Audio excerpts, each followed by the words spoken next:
perilaku itu yang ditinggalkan. Jadi ya udah tutup buku itu, mari ketemu maju. Selamat datang di podcast Suara Unlesa dengan saya Chartes Asbi Trangotuat. Di saat ini saya kedatangan satu narasumber yang luar biasa.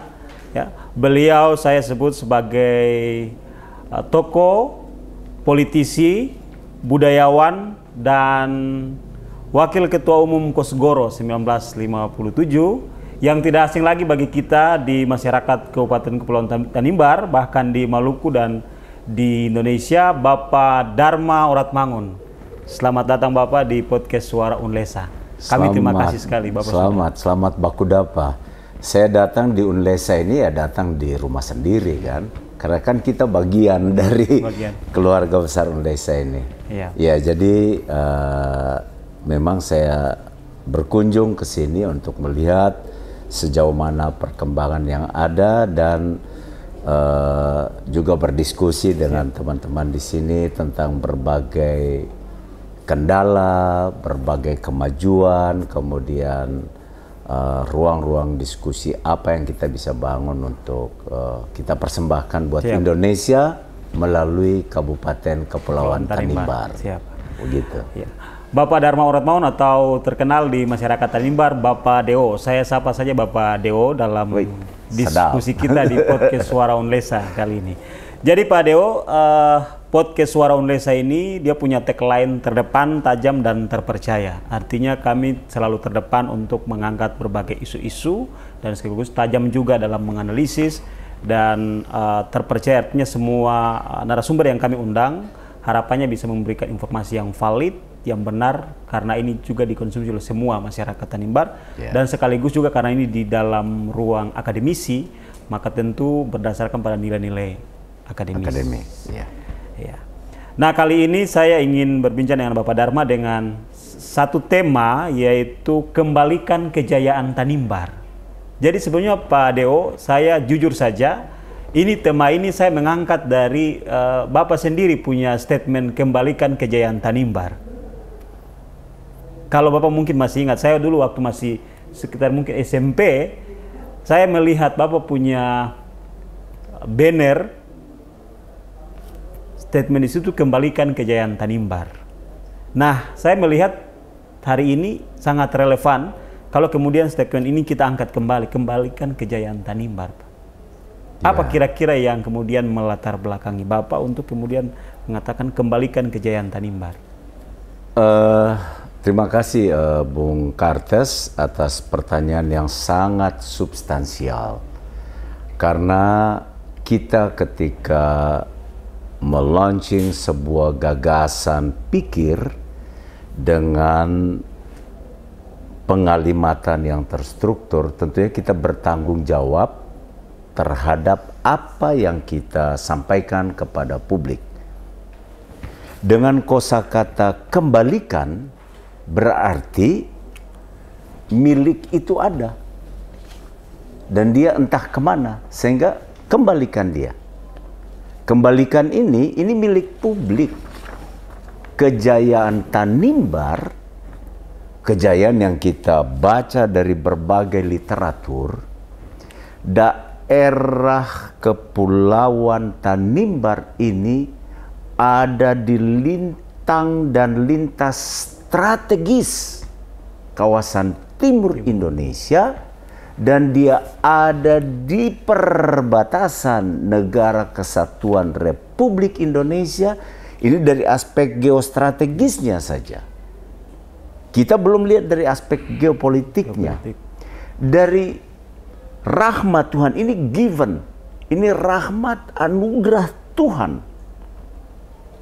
kepada masyarakat di Pasifik Selatan, kepada masyarakat Indonesia, karena Tanimbar ada di posisi silang strategis tadi, berbatasan langsung dengan Australia dan Timur Leste, dan dia dianugerahi Tuhan untuk apa? Ada alur laut kepulauan, ALKI 3A, 3B, 3C. Alur laut kepulauan ini dia menjadi jalur pintu masuk internasional, dan Indonesia bersyukur punya rakyat Tanimbar yang sangat setia kepada Negara Kesatuan Republik Indonesia, padahal stuntingnya tinggi, angka kemiskinan mendapatkan predikat ekstrim, interaksi sosialnya karena kemiskinan ekstrim yang katanya dalam kajian itu ini kok dia jadi terstruktur, padahal dari berbagai literatur yang kita lihat, suku Tanimbar ini suku yang sangat berbudaya. Dia punya tenun ikat, dia punya hukum-hukum adat yang mengatur interaksi sosial kemasyarakatannya. Dia punya tata nilai budaya yang begitu tinggi dan berbagai peranata sosial yang terukur. Ada satu suku bangsa di Indonesia yang punya peradaban begitu hebat. Kenapa setelah kita merdeka sekian tahun ini, kenapa angka kemiskinan tinggi? Oleh karena itu, dengan penuh kesadaran, kembalikan kejayaan Tanimbar, Bumi Duan Lolat. Nah, untuk mengembalikan itu bagaimana caranya? Ya kita semua bekerja gandeng tangan, tidak bisa parsial. Lain tongka bahu dan lain. Baku tongka, supaya kita dapat kembalikan itu kejayaan itu. Kalau kita yang dikasih kehidupan oleh Tuhan yang Maha Kuasa dan restu para leluhur, kita mengabaikan ini, kita sangat berdosa terhadap kehidupan yang Tuhan anugerahkan kepada kita. Kira kita begitu. Baik Pak Deo, saya setiap saat ikuti Bapak baik secara langsung maupun lewat media-media. Bapak selalu dalam kondisi dan situasi apapun, Bapak selalu menunjukkan kejati dirian Bapak sebagai anak Tanimbar, anak bakar batu, baik itu lewat ucapan-ucapan Bapak, lewat juga baik penampilan Bapak, baju yang Bapak kenakan dan sebagainya. Apa yang ingin Bapak mau tunjukkan? Apa yang melatar belakangi Bapak untuk kemudian mau menunjukkan jati diri Bapak sebagai anak Tanimbar, anak Duan Lolat? Ya begitulah saya. Saya menunjukkan ini saya anak Indonesia, asal Tanimbar, bakar batu. Ada gen satu suku yang punya peradaban begitu tinggi di dunia ini yang mengalir di diri saya. I am a Tanimbaris, I am a Indonesia, I am a Maluku. Dan di berbagai lini saya tunjukkan identitas itu. So what gitu loh. Iya kan? Nah, oleh karena itu kebanggaan itu dia muncul ketika kita sudah selesai dengan siapa diri kita. Ketika kita sudah selesai dengan apa tanggung jawab kodrati yang Tuhan rahmati ketika seorang anak ini dia terlahir, dia Dharma Orat Mangun, dia punya mama dari Manado, orang Indonesia, dia punya ayah orang Tanimbar Tulen, bakar batu, dan dia terinteraksi untuk menampilkan kejati diriannya. So what? Ini rahmat Tuhan, kita kembalikan talent itu.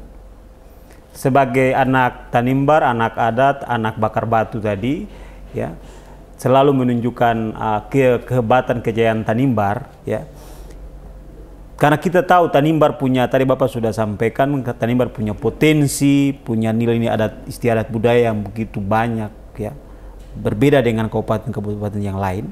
Tapi melihat perkembangan saat ini di era globalisasi, era revolusi industri, perkembangan teknologi begitu pesat, hampir nilai-nilai adat istiadat itu mulai tergerus dengan perkembangan teknologi informasi. Nah, kira-kira apa yang ingin Bapak bagikan kepada generasi muda untuk menghadapi ancaman-ancaman tadi ini? Bahwa tetap sebagai anak adat Tanimbar, tapi juga tetap mengikuti perkembangan teknologi informasi supaya tidak ketinggalan. Ini pertanyaan bagus sekali, Bung Kartes ini kasih pertanyaan supaya kita mengeksplor dia ya. Nah, berangkat dari tadi yang saya sampaikan bahwa orang Tanimbar itu, suku Tanimbar itu satu suku yang punya kearifan budaya yang begitu adiluhung. Kemudian dia punya peranata sosial yang sangat mumpuni. Saya meyakini bahwa tidak akan tergerus oleh kemajuan teknologi atau revolusi teknologi atau apa. Karena kita dirahmati Tuhan punya adrenalin berpikir yang unggul. Kita punya genetika yang memang terukur. Kita makan hasil laut, kita makan ubi kombili, kemudian kita dapat nasi dan lain sebagainya, yang itu membentuk gizi yang baik di kita dan lain sebagainya. Nah, bagaimana kita beradaptasi dengan revolusi teknologi yang begitu pesat? Satu kata kunci, belajar.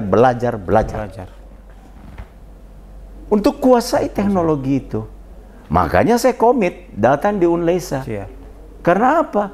Unlesa mengerjakan itu. Dia mengerjakan pencerdasan kehidupan bangsa. Dengan segala macam kekurangan yang ada di sini karena penuh perjuangan.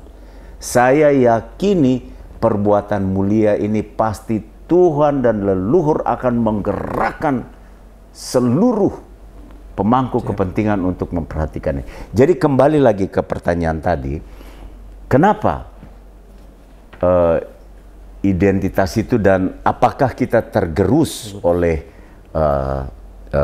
pergerakan teknologi? Nah, justru tugas kita dari generasi ke generasi untuk mengisi, membentuk peradaban itu. Iya, dengan tata nilai yang kita punya. Tata nilai yang kita punya, misalnya kita sangat gotong royong. Ada perangkat-perangkat hukum-hukum adat yang mengatur itu.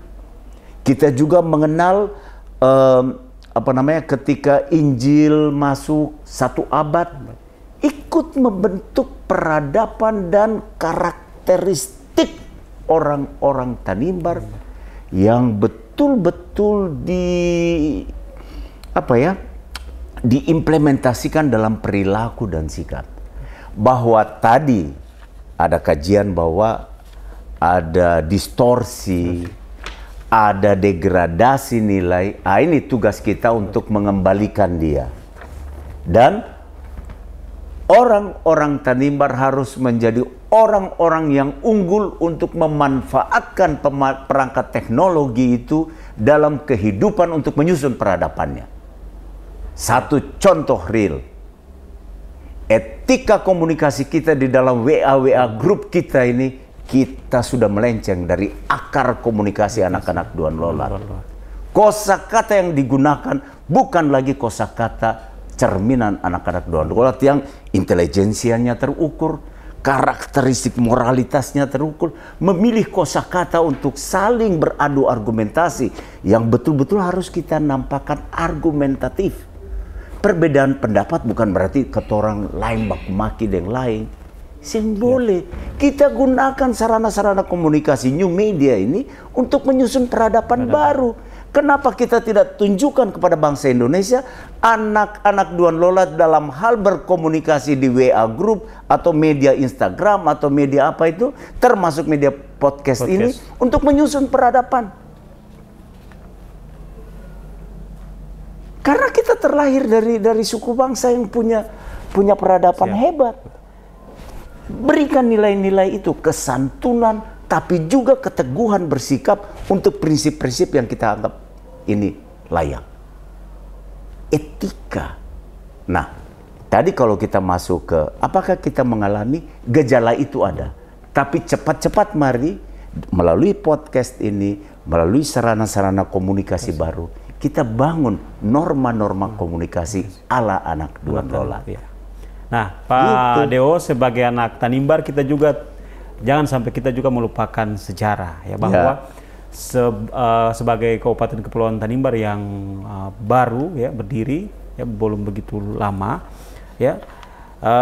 Saya teringat ya awal pendirian kabupaten ini, Bapak sebagai anak pendiri Kabupaten Kepulauan Tanimbar dan anak dari Bupati pertama di Kabupaten Kepulauan Tanimbar, dulunya Kabupaten Maluku Tenggara Barat, tentu tahu persis filosofi pembangunan pemerintahan SJ Oratmangun, yakni membangun dari laut ke darat, ya, memuliakan lautnya dan berdiri tegak di daratannya. Nah, ini menarik sekali.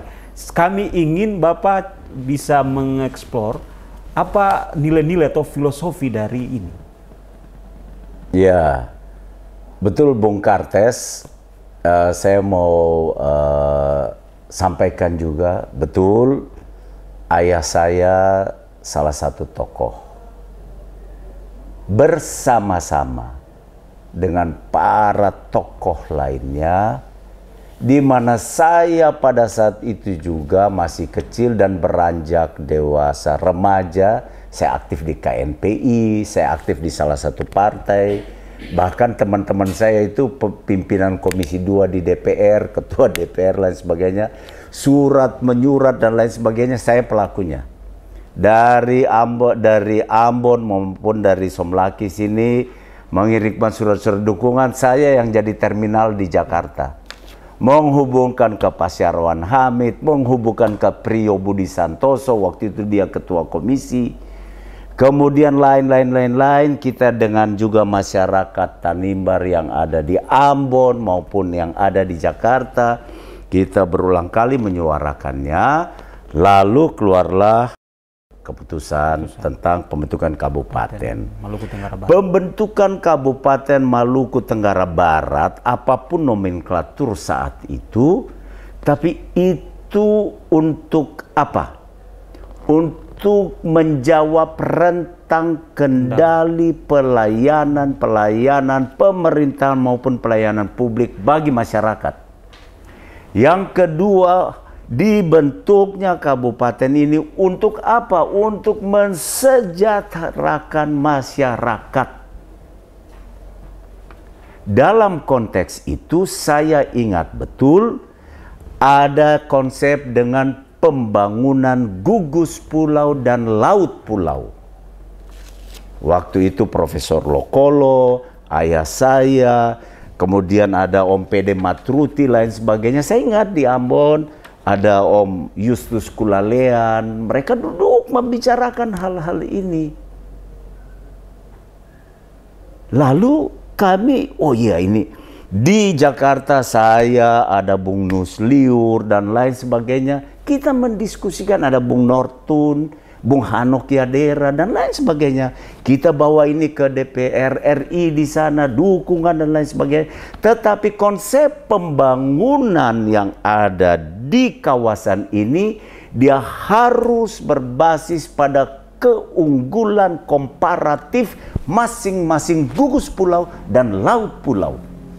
Laut bukan untuk memisahkan, tapi laut untuk mempersatukan. Dan ini ditulis oleh Profesor Buatloli dalam bukunya tentang kosmologi kelautan. Saya baca.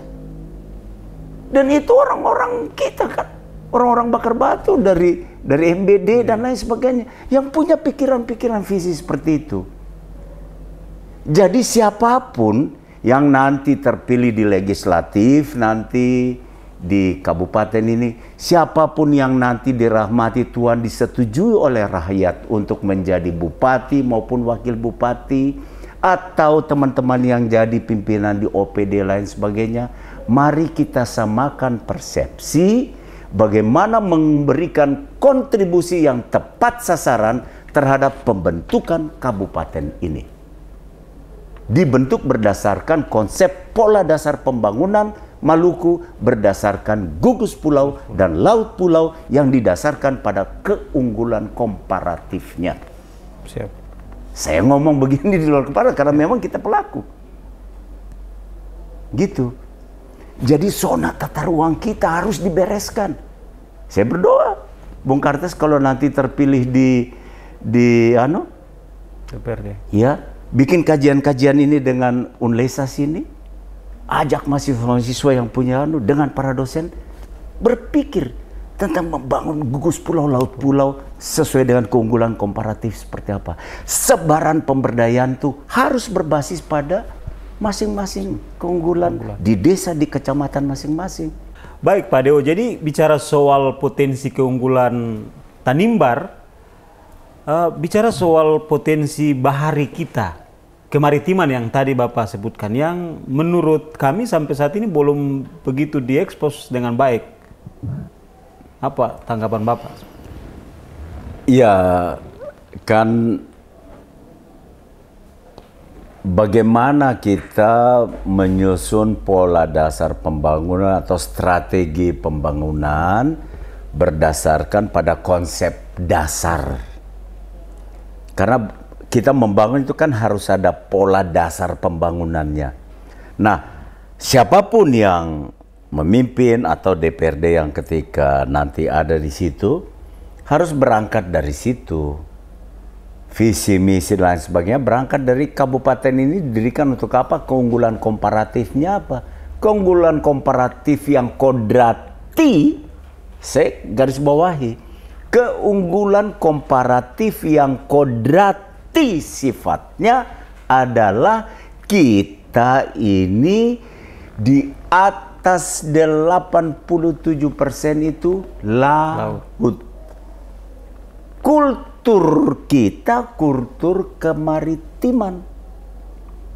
Lihat aja dalam fungsi-fungsi adat kita dan sebagainya. Ada sori luri, sori tual, sori mudi.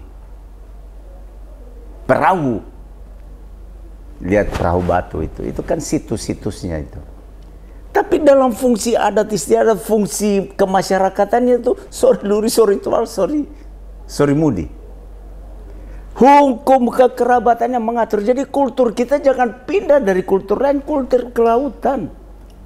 Dan saya sampaikan tadi, keunggulan komparatif secara kodrati adalah kita hidup di daerah kepulauan dengan laut yang begitu luas. Dan kekayaan kita itu di laut. Kan sudah terbukti. Ini pusat lintasan tuna sedunia. Belum lagi ikan-ikan kerapu, koral, dan lain sebagainya yang oleh ekspedisi Snellius dikatakan bahwa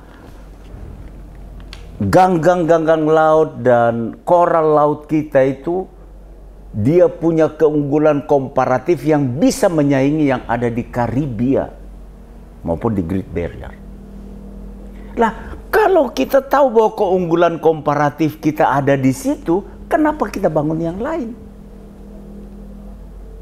Kalau kodrati kita itu keunggulan kita, masyarakat kita, kulturnya kultur kemaritiman, kenapa kita berpindah ke kultur lain? Iya kan? Jadi filosofi membangun dari laut ke darat itu filosofi kita punya keunggulan komparatif kita tuh ada di laut itu. Pariwisata kelautannya, ekonomi kerakyatan berbasis pada hasil-hasil laut. Kita punya rumput-rumput laut yang unggul sekali. Saya di China sana, saya kan kemarin tanya, saya datang dengan investor ke sini. Yang jadi soal, saya tanya ke mereka, kita mau himpun rumput laut kita jual ke Anda, atau Anda bangun pabrik rumput laut? Sedang dihitung. Kita bangun pabrik rumput laut. Kalau bangun pabrik, harus ada pasokan yang memenuhi kuota supaya dia tidak terhambat. Nah, kalau kita bikin budidaya rumput laut dalam kuota sekian, belum tercukupi, kita beli dari tual, kita beli dari tepak, dan lain sebagainya. Lalu kita bikin pusat industri rumput laut. Ya harus berpikir gitu. Nah, kita punya ikan. Bagaimana nelayan tangkap, dia jual sayang laku karena daya beli kurang, lain sebagainya. Tapi kita berpikir industri, kita bangun cold storage. Bangun cold storage, pertanyaannya adalah listriknya dari mana? Saya bicara dengan kawan-kawan yang punya listrik tenaga angin atau listrik arus laut dan lain sebagainya. Bung, saya sudah bicara ini dengan kawan-kawan investor dari China. Siapapun memimpin daerah ini ke depan, kita persembahkan untuk daerah sini. Pak Deo, tapi Pak Deo, jadi soal potensi kelautan kita yang begitu besar sekali, tapi realitas hari ini Pak Deo, itu banyak masalah-masalah konflik sosial ini muncul karena pengelolaan di wilayah-wilayah petuanan laut ini yang belum diatur dengan baik oleh pemerintah saat ini. Misalnya saya singgung, di Selaru, sampai hari ini masyarakat di Werain, Eliasa, bahkan Fursui masih sering konflik karena pengaturan pengelolaan potensi keunggulan laut tadi, maritim tadi yang belum diatur dengan baik. Sebut juga misalnya di Batu Putih dan kemudian Letalam, Lermatang juga demikian. Hampir setiap tahun Pak Deo hal ini terjadi. Jadi bukan soal pengelolaan potensi kita yang belum maksimal, tapi pengaturan soal hak-hak wilayah petuanan itu juga yang ini menjadi PR kita. Iya, betul. Oleh karena itu kan kita harus bekerja secara simultan. Satu sisi untuk peningkatan ekonomi kerakyatan yang berbasis pada kelautan itu, mohon maaf, kita jangan berharap murni dari APBD.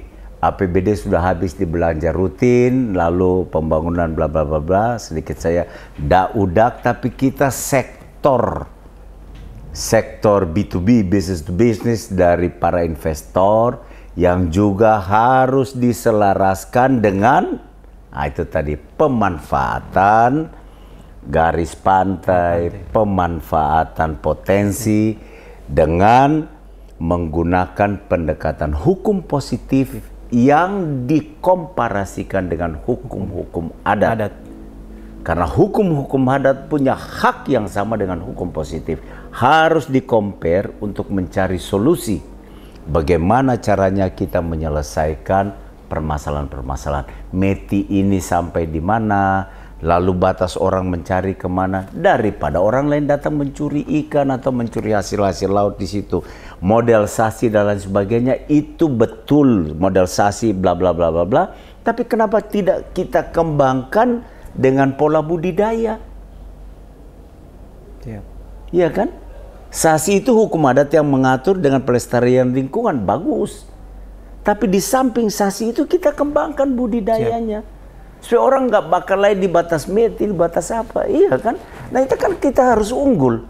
Kita orang-orang yang dikasih kemampuan intelektual yang terukur. Di sini ada Unlesa, laboratorium keilmuan, didik mahasiswa, cara pandang dan sosialisasikan pikiran-pikiran seperti ini. Modernisasi jalan dan kita mengakali modernisasi itu, bukan modernisasinya yang mensiasati kita. Jadi Pak Deo, das solennya yang tadi Bapak sampaikan, bahwa kita punya kekayaan yang begitu melimpah, lebih khususnya di wilayah laut. Tapi das seinnya, kenyataan hari ini Bapak Deo, ya, Tanimbar mengalami kondisi miskin ekstrim, inflasi, stunting, kemudian belum lagi soal generasi muda yang kemudian banyak yang mengalami kekerasan seksual dan sebagainya. Pertanyaan saya adalah, apakah ada kesalahan dalam pengelolanya? Apakah ini bicara soal leadership-nya yang lemah untuk Tanimbar? Ya, Pak Bung Kartes, pertanyaan ini saya harus menjawabnya dengan berpikir penggunaan kosakata yang sangat tepat. Karena Bung bertanya tentang apakah kesalahan pada kepemimpinan atau apa. Saya menyampaikan dengan bahasa yang sangat saya pikirkan juga. Seorang pemimpin itu ada masanya dan ada masa untuk melahirkan seorang pemimpin. Saya tidak dalam konteks menyalahkan siapapun yang memimpin, tapi saya menyampaikan bahwa yuk, mari semua stakeholder kita berbenah. Kita membenahi kondisi yang tadi disampaikan itu. Stuntingnya tinggi, miskin ekstrim. Kita tutup buku itu, yuk kita gandeng tangan untuk kita cari solusi. Saya tidak dalam konteks menyalahkan siapapun. Bahkan untuk membenahi kondisi yang tadi kita lihat itu, Bahkan dari berbagai informasi yang ada dan di publik juga terbuka bahwa daerah ini juga mengalami defisit anggaran katakanlah atau lain sebagainya. Saya kemarin kebetulan satu pesawat dengan orang dari Kemendagri yang juga sedang datang untuk pemerintah pusat ikut membenahi kondisi keuangan daerah di sini. Tentunya sebagai aktivis dan sebagai orang yang mengikuti perkembangan daerah ini, oh ada sesuatu yang memang harus dibenahi. Nah, itu kosakata yang tepat itu. Ada sesuatu yang perlu dibenahi. Untuk membenahi itu, mari kita bergandeng tangan, kita kembalikan kejayaan Bumi Duan Lolat itu. Stop untuk menyalah-nyalahkan orang. Mari kita maju bersama. Membenahi, maju bersama berarti melanjutkan atau perubahan? Ya tentunya kita meninggalkan hal-hal yang mengakibatkan stunting tinggi itu tadi. Kita meninggalkan juga hal-hal yang membuat defisit anggaran itu. Perilaku-perilaku itu ya ditinggalkan. Jadi ya udah tutup buku itu lalu mari ketong maju. Ini himbauan saya loh buat siapapun gitu. Kenapa? Itulah yang saya bilang tadi. Beta menjawab pertanyaan ini kan harus menyusun kosakata dengan penuh pemaknaan gitu. Begitu ya. Bung Kartes. Karena Pak Dewo yang berkembang di publik ya. Ada sebagian besar kelompok yang menghendaki kepemimpinan sebelumnya perlu dilanjutkan. Dan kemudian ada sebagian lagi kelompok yang menghendaki bahwa kita sudahi kepemimpinan yang kemarin sudah berlalu, kita tinggalkan dan kita lakukan perubahan ke depan. Jadi apa tanggapan Bapak soal ini? Ada yang menghendaki tadi melanjutkan pembangunan dan meninggalkan kepemimpinan yang sudah berlalu yang tadi itu dengan segala permasalahannya, kemudian kita lanjutkan perubahan. Ini pertanyaan paling bagus. Saya menjawabnya bahwa ini negara demokrasi. Ada yang menginginkan berkelanjutan, ada yang menginginkan lakukan perubahan. Saya menawarkan tutup buku lalu mulai baru. Perubahan. Gitu. Tutup buku lalu mulai baru untuk mengejar ketertinggalan tadi. Itu fakta. Itu fakta loh. Tidak dalam konteks mengatakan apapun, tapi fakta mengatakan bahwa kita defisit anggaran. Fakta mengatakan bahwa ada stunting. Fakta mengatakan bahwa ekonomi kerakyatan kita di titik nadir bawah. Nah, apa langkahnya? Saya menawarkan, yuk langkah itu tutup buku, lalu mulai baru saja. Mulai perubahan. Iya. Kita lakukan perubahan-perubahan itu secara elegan. Dengan tidak menyalahkan lagi siapapun. Tutup buku. Gandeng tangan, kata orang tos, fight, maju sama-sama. Baik, gitu. Bapak Dewo. Nah, Bapak sebagai salah satu tokoh yang menempati urutan teratas sebagai kandidat. Siapa? Ini berkembang di publik, Pak. Oh, berkembang di publik. Baik di WA Group, diskusi-diskusi di warung kopi, dan sebagainya, bahwa Bapak Dewo sebagai kandidat kuat yang diinginkan masyarakat Tanimbar hari ini untuk kembali bertarung di Pemilu Kada Tanimbar ya mendatang. Apa tanggapan Bapak terhadap dorongan dan keinginan kuat dari masyarakat Tanimbar? Ya, saya garis bawahi dulu tadi bahwa ada pada kandidat dengan teratas gitu. Itu harus dengan data. Gitu. Tapi saya pun mengatakan bahwa saya pasti maju dalam pilkada akan datang itu karena saya punya data dengan berbagai kajian survei yang terukur. Hasil surveinya mengatakan bahwa Dharma Oratmangun mempunyai elektabilitas yang baik dan mumpuni untuk maju dalam pilkada. Ya. Itu artinya Dewo pasti maju. Ya, oleh karena itu kan kita ini kan mempersembahkan leadership dalam forum kontestasi ini kan kita tahu diri. Kalau saya punya reputasi dan punya punya hasil survei rendah, ngapain saya paksa diri? Tapi yang paling penting di sini bukan soal maju atau tidak, tapi kenapa saya mau maju dalam kontestasi? Itu pertanyaan saya selanjutnya ini Pak, bahwa apa yang melatar belakangi Bapak, apa yang mendorong Bapak Deo untuk kemudian mau maju kembali di pemilu kada di Tanimbar? Saya Dharma Oratmangun, anak bakar batu ini mau mempersembahkan leadership untuk ikut membenahi daerah ini sesuai dengan akar pendirian daerah ini. Karena kita berjuang dari awal untuk mendirikan kabupaten ini. Bahkan sampai nanti kita punya provinsi. Ingat, kita harus punya provinsi di kawasan Belt Selatan ini. Oleh karena itu, kalau kita melihat, oh, ini agak kurang tepat dalam hal capaian-capaian itu, daripada saya bicara di sana, oh ya saya ikut kontestasi itu secara elegan. Dan itu tipologi saya, mengikuti kontestasi demokrasi secara elegan. Kalau saya terpilih, saya lakukan ini. Selesai. Apa konsep Bapak Deo untuk nanti kemudian ketika maju, menawarkan apa ke masyarakat Tanimbar untuk? Satu, kita berbenah sama-sama. Tutup buku yang lama, pakai semangat baru. Yang kedua, jangan menyalahkan siapa lagi. Kata orang langsung spin off. Ketiga, kita berbenah di aparatur sipil negara untuk pelayanan-pelayanan.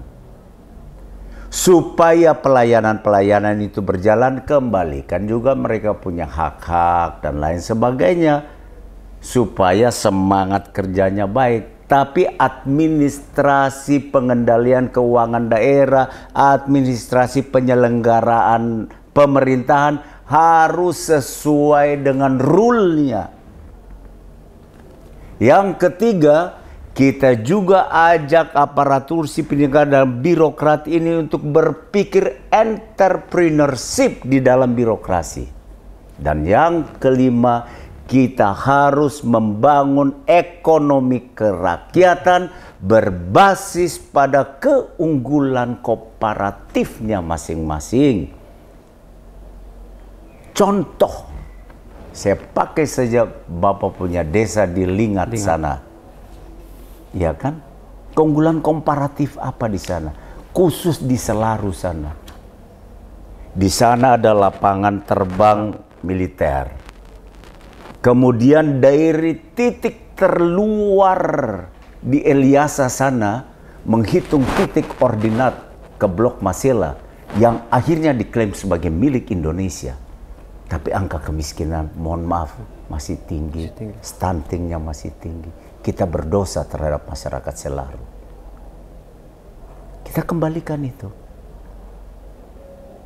Kita buat pemberdayaan, kembangkan pariwisatanya. Ekonomi kerakyatan di sana kan tenun ikat hebat-hebat sekali. Dari Kandar sampai Bursi sampai seluruh Selaru sana. Kembangkan pariwisata di Nam Tabung dengan baik. Perbaiki jalur laut ke sana. Hasil-hasil laut di sana. Iya kan? Budidaya rumput laut, budidaya teripang.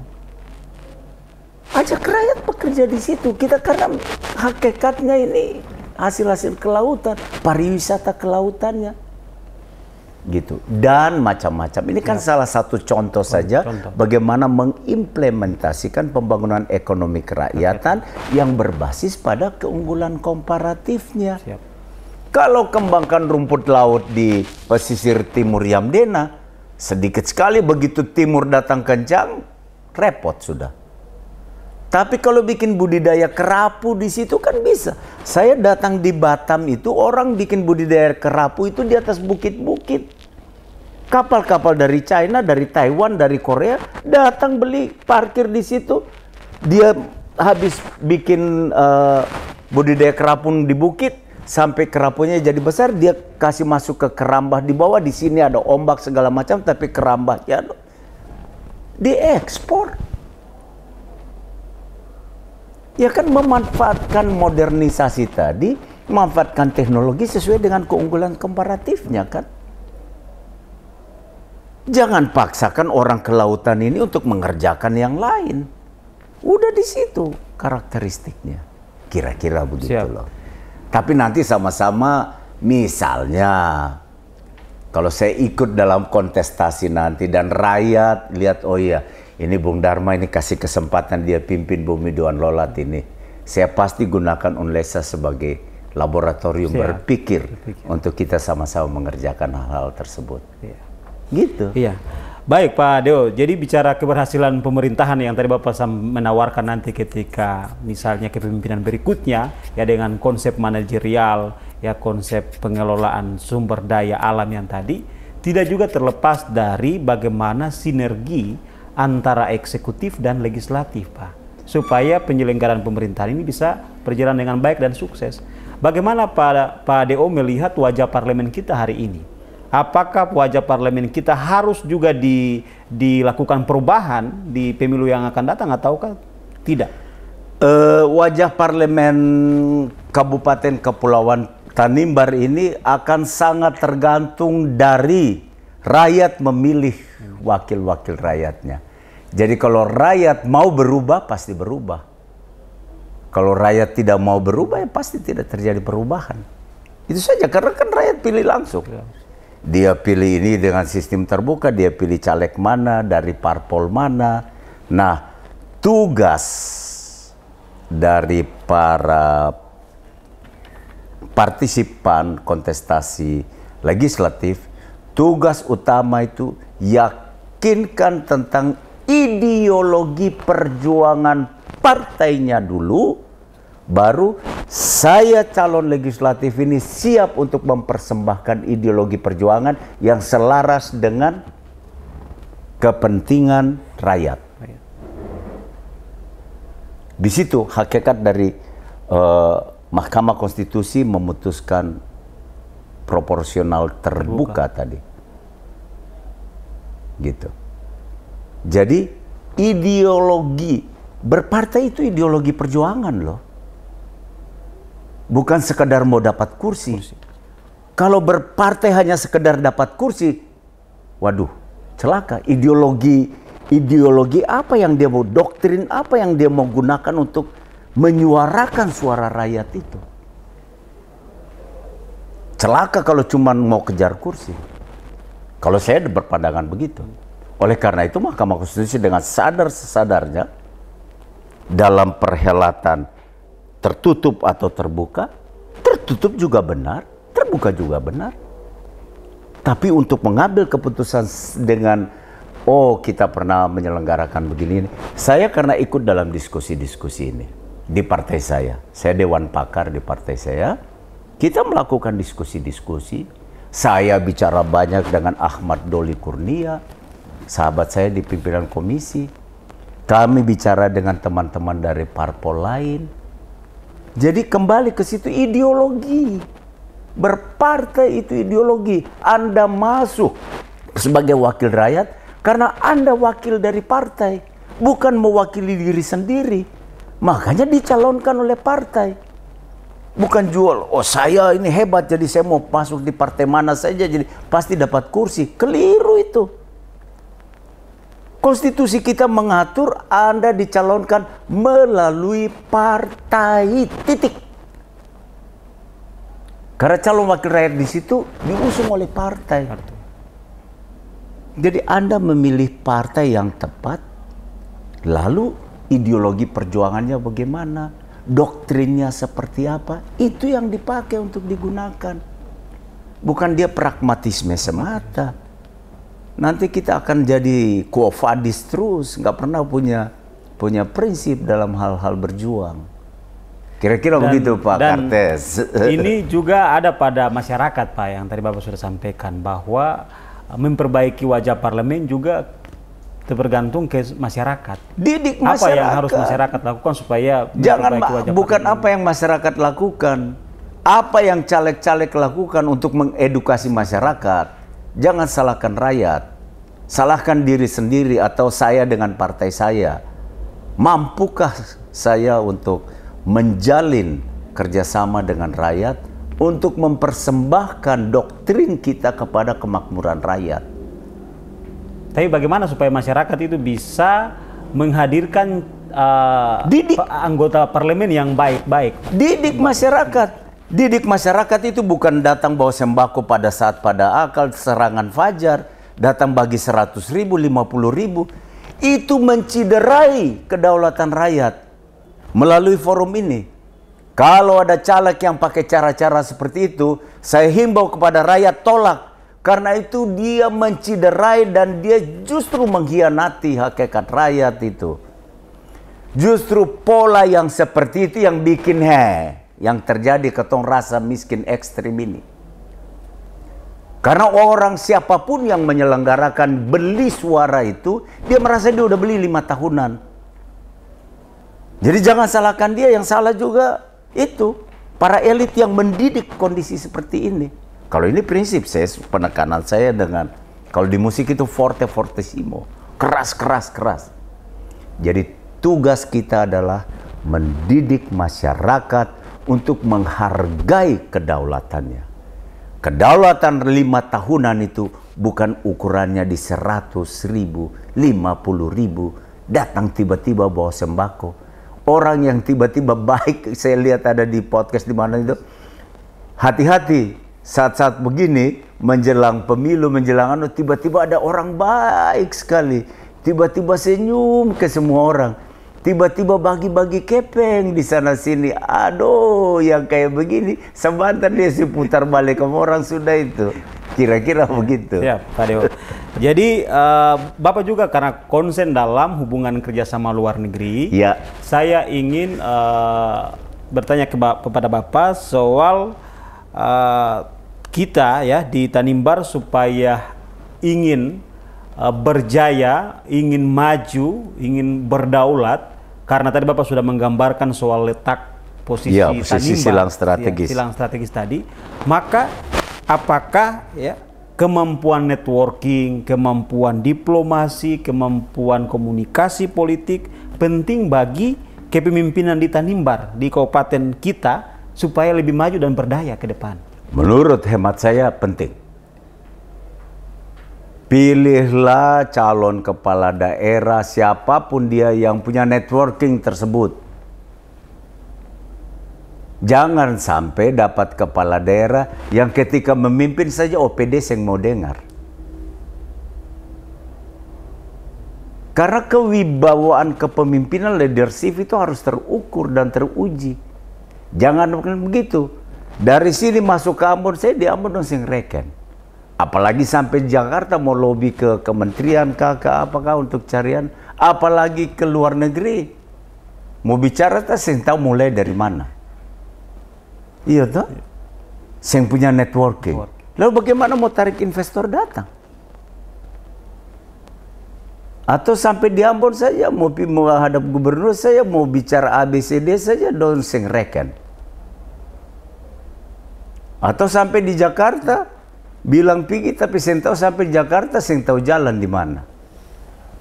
Lalu mau melobi Daka, Dauka, mau melobi hal-hal yang untuk kepentingan daerah sini, kalau kewibawaan itu nggak ada, networking itu nggak ada, bagaimana?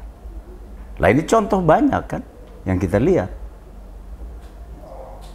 Jadi menurut saya berdoa baik-baik supaya nanti Tuhan tunjuk, leluhur kasih restu buat masyarakat, pilih calon wakil rakyat yang baik dan dapat bupati dan wakil bupati yang mumpuni, yang berkarakter baik, lalu dirahmati oleh Tuhan untuk bergerak maju cepat sana sudah. Begitu. Ya. Baik Pak Deo, sebelum kita akhiri podcast kita, ada yang ingin Bapak sampaikan untuk masyarakat kita di Tanimbar?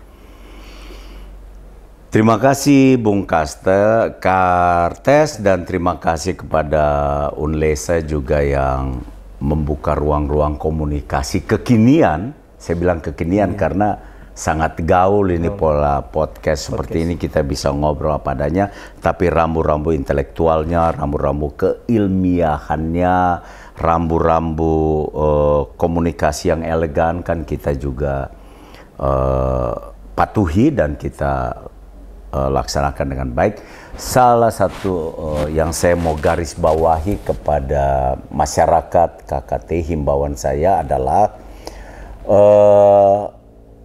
kita sudahi komunikasi-komunikasi yang non-etis. Karena saya mengikuti di berbagai WA group maupun di berbagai media sosial, menurut hemat saya, formulasi komunikasinya sudah tidak pada tempatnya dalam menggunakan kosakata yang santun, bermartabat, dan punya integritas. Itu satu. Mohon maaf kalau saya salah, tapi saya sendiri kan sedang mempelajari tentang teori komunikasi, diplomasi, dan politik. Saya sedang mengambil doktoral untuk itu, jadi saya juga menulis tentang hal dimaksud. Dan yang kedua, dalam hal menyikapi atau mempersiapkan kondisi sosio-kemasyarakatan, sosial politik masyarakat, seluruh caleg mari mendidik masyarakat untuk menggunakan hak kedaulatan 5 tahunan itu secara baik. Pilihlah wakil-wakil rakyat yang sesuai dengan pilihan Anda dan juga penuh kemartabatan. Dan memasuki kontestasi itu legislatif, untuk presiden nanti lihatlah calon-calon presiden yang sesuai dengan pilihan Anda, lalu minta doa kepada Tuhan Yang Maha Kuasa, pilihlah. Dan yang ketiga, memasuki pemilu kepala daerah di tahun 2024 bulan November nanti, saya mendoakan agar seluruh masyarakat Tanimbar dapat memilih dengan pilihan yang tepat untuk kita segera keluar dari keterpurukan-keterpurukan yang ada.